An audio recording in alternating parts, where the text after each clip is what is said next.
Hey guys, welcome to Hughes History. I think it's high time that we did a video on executive actions. What does that term mean? Let's go constitutional, let's go political, let's go historical, let's go giddy up for the learning and go get her done right now.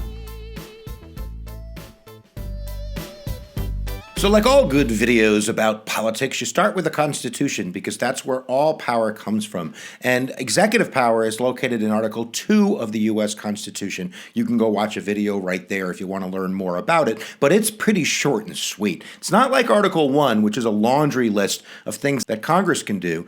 The executive list is quite short. It does say executive power will be vested in the president, but it really doesn't define what that executive power is. They're the commander-in-chief, they can sign treaties, they can appoint ambassadors and high officials. But other than that, the only other line which is really important is that the president will faithfully execute the law. They are the executor of the law. They are the chief executive of the nation. So in terms of their power, the courts have been quite generous in allowing the president, in a sense, to define their own power within the constraints of the Constitution itself and congressional law. So that's where power comes from. And now let's look at some of the different types of power that the president can execute as the executive.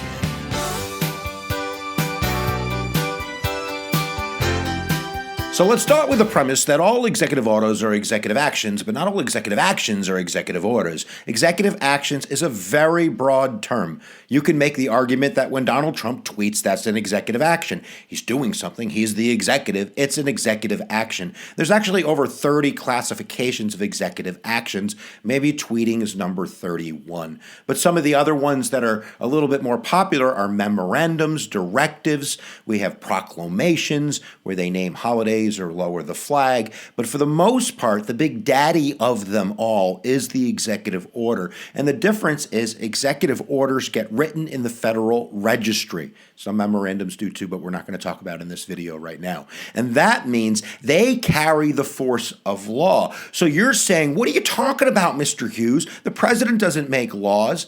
Well, no. Constitutionally and technically they don't. In a sense, what they're doing is, in their view, faithfully executing the law. And that's really the argument, whether they're making new law or they're carrying out existing law.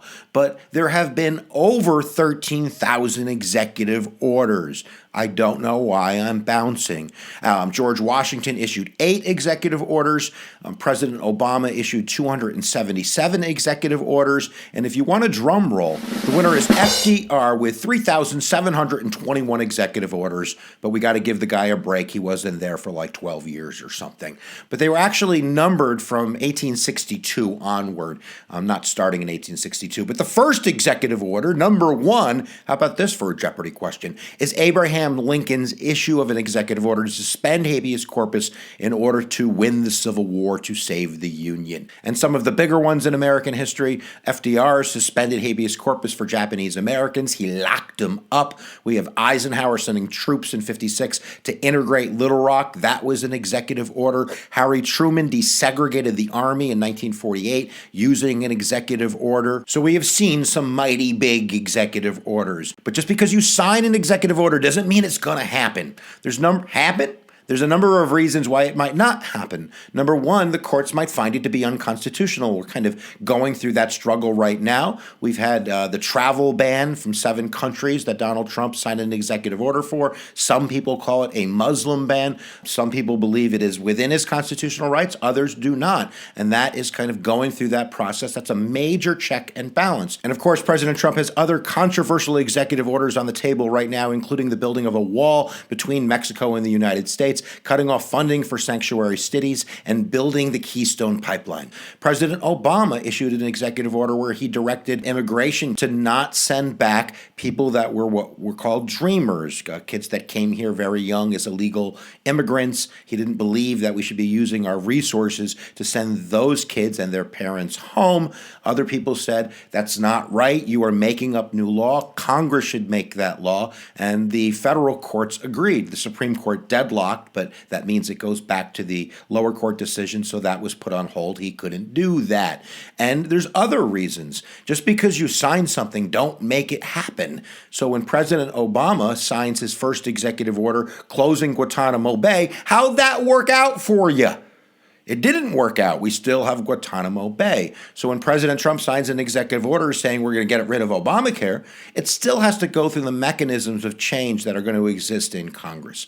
So executive orders, muy importante, but that doesn't necessarily mean that's the end of things. Now, the courts have generally favored in the president's favor. They have given them extraordinary kind of discretion to interpret the law and to do what they believe is in the best interest of the United States. So that's what an executive order is. We hope you understand it, kids, and make the differentiation between other kinds of executive actions, which can be important, memorandums and even proclamations. For the Emancipation Proclamation, that's pretty important. But other ones are more the president's wish list. In January 2016, President Obama issued over 25 executive actions dealing with gun regulation. But that doesn't mean they carry the weight of law. He was basically making recommendations to his departments that we really should put our resources towards this policy objective. But we hope that you understand the very basic idea of where a presidential executive order comes from in terms of constitutional power,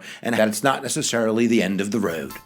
So there you go, guys. Your brain's a little bit bigger. I hope that you understand the basic premise of executive actions, especially executive orders. And now that you know something about it, you can comment down below. Why don't we discuss the travel ban or the Muslim ban? Do you think that President Trump is within his constitutional rights to do that? Or do you believe he crossed the line? And then click the link down in the description below so you can zip through the internet and subscribe to the Hughes family. We have over 130,000 members. How fun would it be to have you join? And then you can dip your feet down in the archives. We have over 430 videos, and we're putting out videos every week. I'm done. All right, guys, I always say, because I believe it with all my heart, where attention goes, energy flows. We'll see you guys next time that you press my buttons.